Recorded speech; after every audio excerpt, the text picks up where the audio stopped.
What's the problem? I've got lobster legs. From actually doing work around here, people. Gardener got a boob job, so I had to go out there and pull weeds.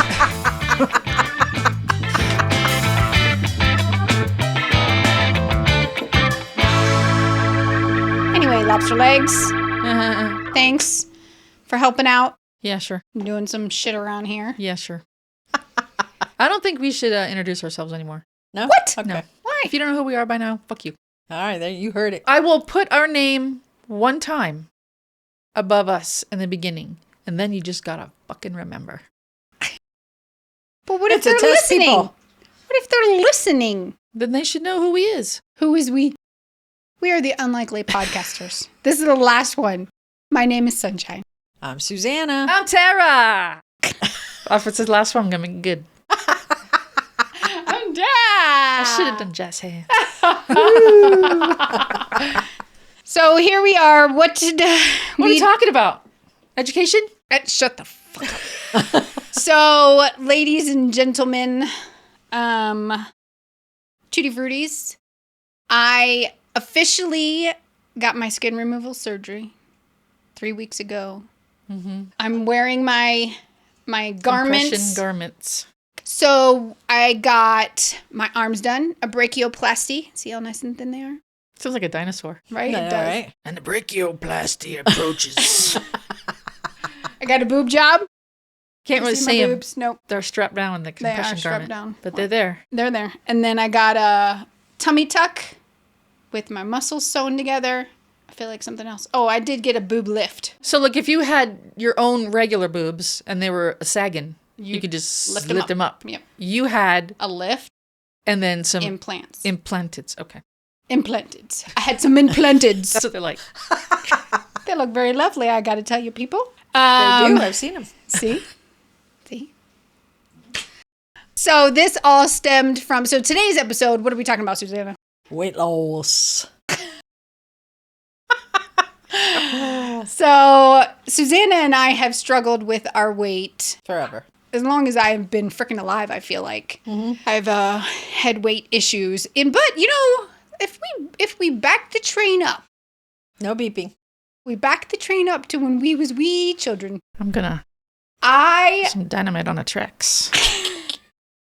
I would have loved to be the weight that I first thought I was overweight. I Oh, would yeah, have me loved too. to been Me that too. weight. At what age did you look at yourself and think, oh, I'm overweight? I don't think that I knew I had a problem until my mother put it into my brain, my birth mother. Right. And she, as long as I can remember, she's had an issue with my weight. And your birth mother was not a slight woman. No. She was what we would call thick. And everybody, like my dad's side of the family was thick, my mother's side of the family was thick. I was double thick. So answer my question. How old were you? So really, I even remember it. Remember it when I told you the story where I stole that cat litter? No. That's a whole nother issue we can talk about later. Stop, that hurts my stomach. stay The cat tuned. food. The cat food. Yeah. I remember even then being ashamed that I was stealing that because I wanted to eat it. And you were how? Just I was give me like a 6 or fucking 7. number, okay? I was getting there, motherfucker! Jesus Lord. So, So yes. 6 or 7. Okay. So I knew of your existence. I think you were 16. Now, if I think back on it, yes, you were thicker. Thick. Mm. But I wouldn't have said, oh, she's overweight. I don't remember you. I don't remember thinking those thoughts about, I had other thoughts about you, but that was not one of them. Yeah, so 16. Yeah, when I was 16, by the time I was 16, I thought I was 300 pounds. Yeah. And literally, people, I was in a size 8, 10. Yeah. And it felt like I was 300 pounds in my brain. Yeah. But I would have loved to have been a size 10 my entire adult life. That did not happen. I remember. No, she doesn't. Listen, people. Now, I could take this that I'm the love of her life and she loved me for me. But even to this day, like when you look at pictures of me so my highest weight, I was around 345 pounds. Mm-hmm. But even now, when you see those pictures, you're like, I don't remember. Like you remember it, but you don't remember in my presence. In the moment, that's not how I saw you. Right. And then when I see the pictures, I'm like, because she would always say, she would just make comments about, oh, I'm this and I'm that. I'm like, no, you're fine. And then I go back and look at the pictures. I'm like, I see what you're talking about. But it's in hindsight. That's not how, I don't know. If you care about somebody, Right. that's not how you see them. Yeah. They're a whole person. Yeah. Which includes their personality, all of that is wrapped up into a whole. So you're not really taking that person and dissecting them physically all the time, or not once you get to know them and they become a part. That's just who they are, and that's just. I've had family members who were overweight, and I'm like, yeah, they're overweight, and I knew she was overweight, but it wasn't the same. I didn't see her through the same lens that I saw everybody else. Because she loved me. It's those rose-colored glasses, That's people. right. Okay. Voodoo. That's right. I worked my voodoo on you. But I do agree. Like when you see people like. You were just sunshine. Right. You weren't exactly. fat sunshine. Right. You weren't skinny sunshine. You were just sunshine. Yeah. But I mean, sometimes you were bitchy sunshine, but I mean, otherwise. You sons of bitches need to stop.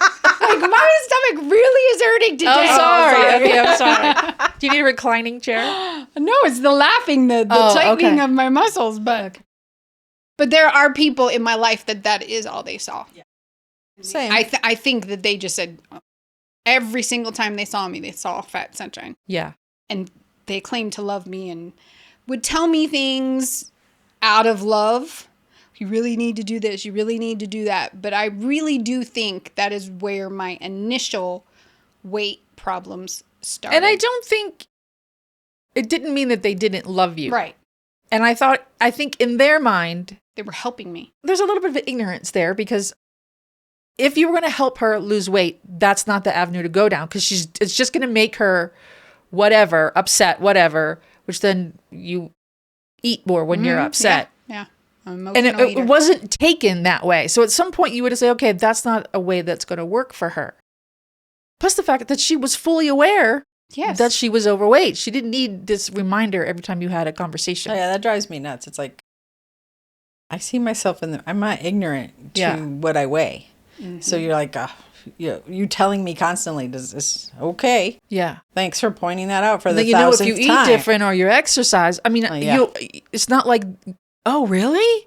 That might help it? Everybody knows those things. Yeah. My overweight or not experience overweight. Yeah.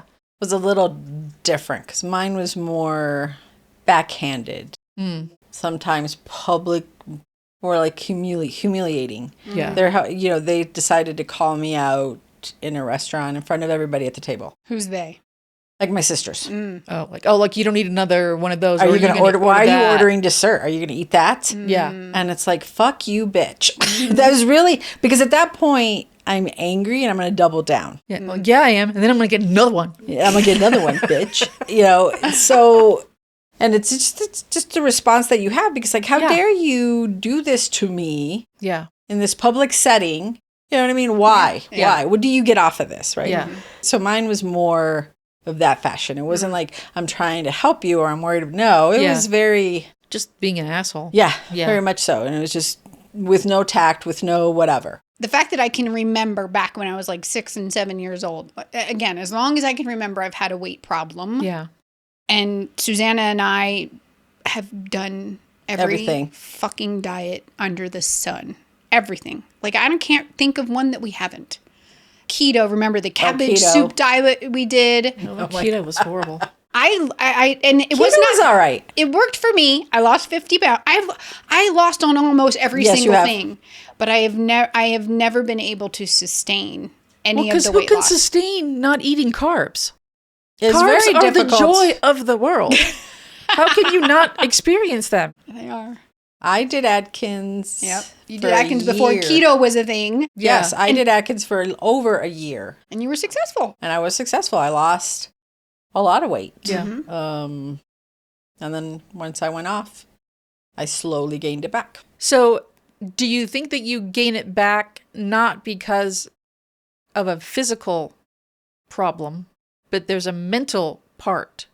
It's the mental part that makes you gain it back. It's two things, I think. And people don't touch about this. I don't think enough. I think it's been discovered that your body has it develops thresholds of what it considers a good weight. So part of it is that your body just says, okay, you're at 180. We are healthy. We are getting enough food. This is good. So when you start losing weight, you're like, wait, you're starving. I need to get you back up to 180. But this is your So part of it is your body trying to get back to a weight that it said, hey, this is where we were. This was my steady state. I was happy at this weight. You were healthy.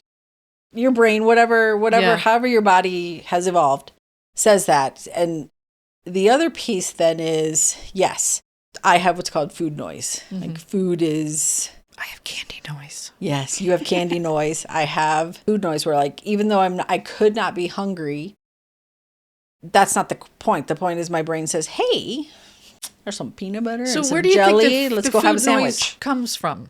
So hold on, before we get there. So okay. A moment ago, I was saying that, Susanna and I have tried everything. So we'll just go through. So we've done keto, Atkins. We've done where we just limit our calories. We've worked our asses off. We tried got up to at 4 balance. 6 o'clock in the morning and met at the gym. And we did that for a year. Yeah. And we just, a balanced diet. We've done versions of different things combined together. And Calorie again, deficit. Right. And we lost 99% of the time we lost. But every single one of those diets, you're depriving yourself of something.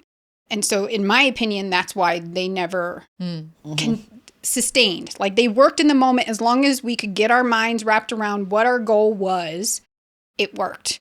And then, like Susanna, I have that food noise as well. And so for me, the way it used to be is that if I got up in the morning, I want to know, what am I going to eat? What's for breakfast? And then while I'm eating breakfast, my dumb ass was wondering about what I'm going to have for lunch. And then I was like, oh, maybe what's going to be my snack around 3 o'clock? And then I'm going to have dinner. And then what's my snack after dinner? Like it was always, like there was something always in my brain talking about food. Yes. I think it's a little different for every person. Yes. But the noise itself, I think, is a very common thing. And I had not heard it called that until these most recent shot things that are very popular. So do you think that the food noise comes from, like both of you are saying that you've had situations where people made you feel a certain way about eating? Is that where it comes from, or did you have it always? Did something trigger the food noise in you, or is it just, does everybody have food noise? I don't know. I think, so I've tried to raise Darcy very differently than how I was raised. So I really took it to heart to say, let her eat when she wants to eat. If she says she's full, she's full. She's a very picky eater, so that's always kind of been a challenge. That's not how I was raised, right? Our life very much revolved around food. My mom was also somebody who was very into cravings. So maybe that sort of planted the seed. I always had to finish everything on my plate every single just gonna time. say that. You did too. Yeah. Yes. And every time. And we did not get served small portions. So this was also, I think, an issue. It's also a learned behavior, and it just becomes your way of life. But I don't think everybody, so to go back to your point about everybody, I don't think everybody, because over the 30 years we've been together, I will say, Tara, are you going to eat? And if you don't feel like getting your lazy motherfucking ass up off the couch, or me make it for her, that's where I was she going. does not get up. She just is like, nope. Yeah, I want something, but my laziness is going to take over, and I'm not going to get up. Whereas me, I have never done that in my entire life, ever. If I am hungry, even if it's a small amount, or if I just want something, I'll make it. Even if it's a small amount, my ass will make it, where I will never just say, I don't feel like it. That shit don't happen. Yeah. So I don't think everybody has that food noise. Yeah. So my mother-in-law lived with my grandparents. My grandmother cooked. I am a picky eater. I know I ate bologna, which I don't eat anymore. I drank Pepsi. Out of the bottle, people. The bottle. Baby bottle. Yeah. Yes, like a a baby baby bottle. bottle. That's what I'm talking saying. 2 Okay, liter. sorry. Yeah. Listen, I had no control over that. I know. Okay, but And I remember that my grandfather liked sweets, like cakes and stuff like that. And that was there. I don't remember being interested in those. And most of the time I'm not. I'm a candy, like Skittles and sweet tarts. I'm that type of person. Yeah. So so for the record, when Sunshine fills up candy for like Halloween and the holidays, Tara's like, I have to hide because it. she's gonna eat it. Yeah, I'll put a little bit in the bowl and then I hide the rest because if this bitch knows where's it at, I will eat it. she will find And it so and she will eat it. I don't have the food noise. Like, I'm not a food person. Yeah. There are people who enjoy eating. I enjoy food. I eat because that's what I'm supposed to do. Now, it's not to mean that I don't enjoy it. Like if I go to Crappos and get their cheese sticks, they're yummy. But it's not, I don't think it's the same as people who really enjoy food. Or for me, depending, and not always, food is an experience as well. I like to try different foods. I like the experience. I like the different cuisines. Like cow tongue. Well, that's I would just never in a million diversity. years would I put that in my mouth. But let me tell you, like, my favorite food is Korean food. I love me some Korean food, but I could switch. I also like Indian food. I like all of it. Yes. And I have the palate of a 7-year-old. Yes. Yeah. And I think the other issue for me is that because we grow up poor, there wasn't an availability of those things. Right. So there was always a craving for those things. see. And when we got them, because it was a treat. But I don't know. To me, it's like if it's more readily available, then you adjust to it. And it's not this thing that's unattainable that you always want. But so I think speaking that's of something there's something to be said for having had exposure to things, have it tasted it, have it been some like available, and then learned at a young age to moderate your consumption. I don't know. Well, I don't know. Which I had is what candy tried to do with always. Darcy. I cannot moderate the candy. I mean, I can't. I can moderate it if I go to the store and I see it and I'm like, I'm not going to buy it. Right. But once it's here, other people buy it. And then I'm here in the basement and I know it's up there. So I'm like, candy's up there. So every time I go up, I eat it. Your candy noises are food noise. Right. Yes. And so that's what I have to eat the candy until it is gone. And then I'm good until she buys more candy. And then I have to eat that. And she says, just don't eat it. And I said, you don't understand.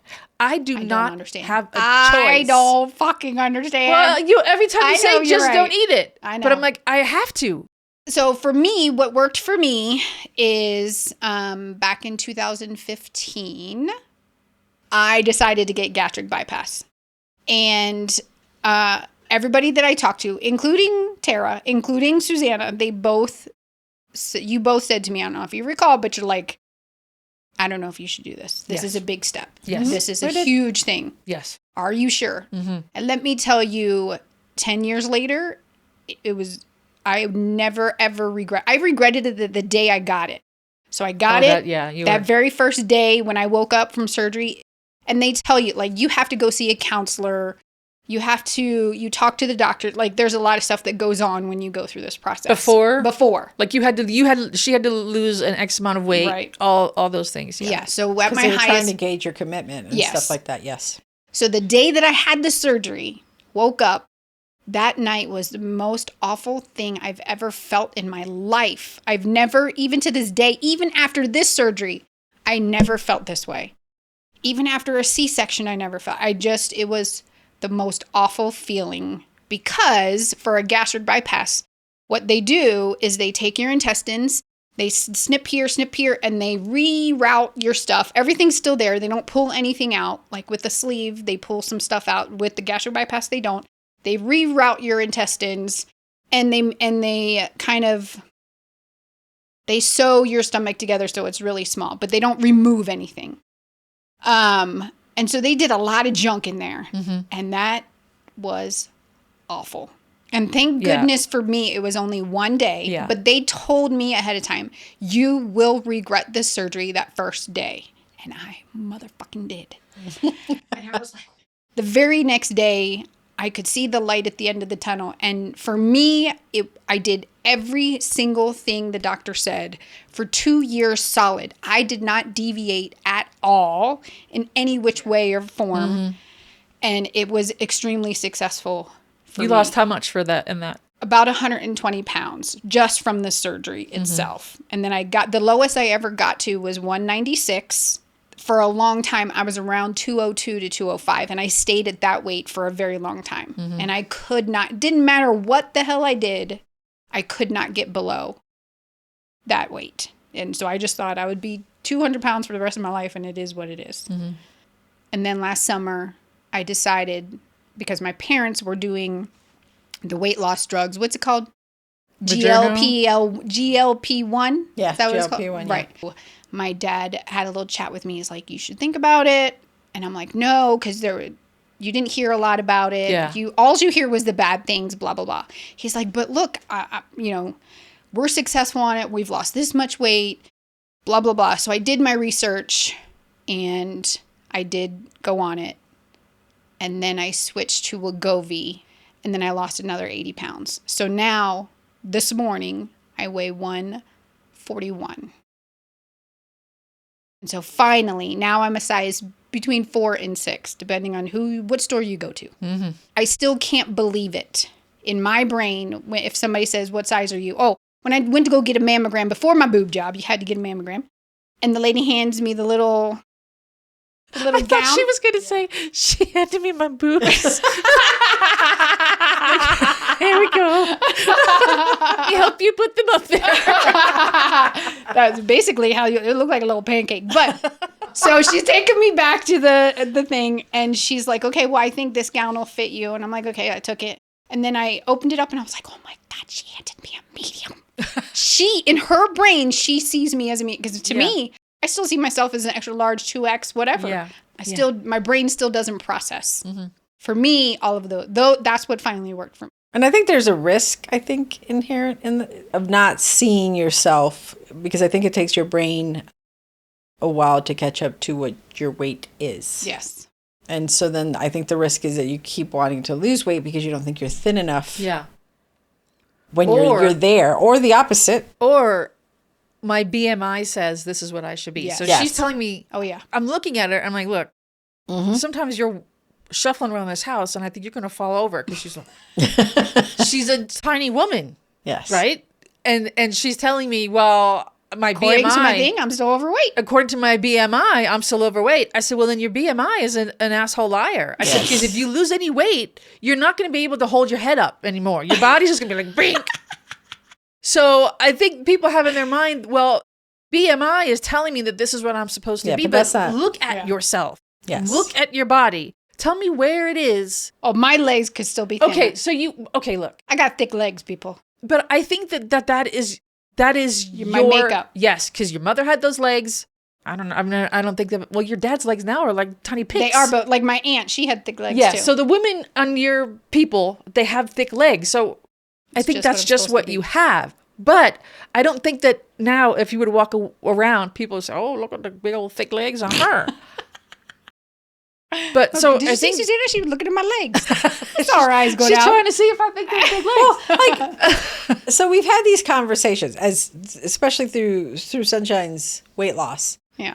And I want to say, how many months ago was this? Maybe 2-3 months ago. I approached Sunshine and I said, "You're looking a little too thin." My face was gaunt. And Yes, her face was very And I gaunt, and think I could see Yes, I agree with you. like 100%. her skull underneath, and I was like, Yes. maybe that's using a little too much weight, And that's when we also had the conversation of like, yeah, I get that you don't see yourself, but take into account your body type. Yeah. I have the body of a Latino woman. Yeah. I am never going to be rail thin. Yeah. I'm always going to be curvy.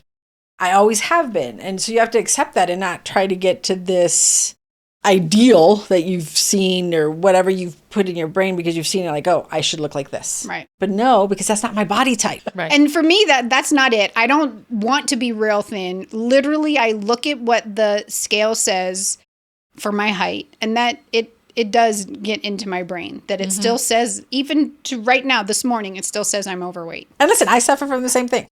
But also, some of what you saw, your body needs to catch up. And so my being 340 pounds, going to 196 in a year and a half, my body didn't know what to do. And so it just takes your body and your face and everything a while to Yes. catch up. Well, that way. and I think that we're used to a version of you that we've True. seen for all this time.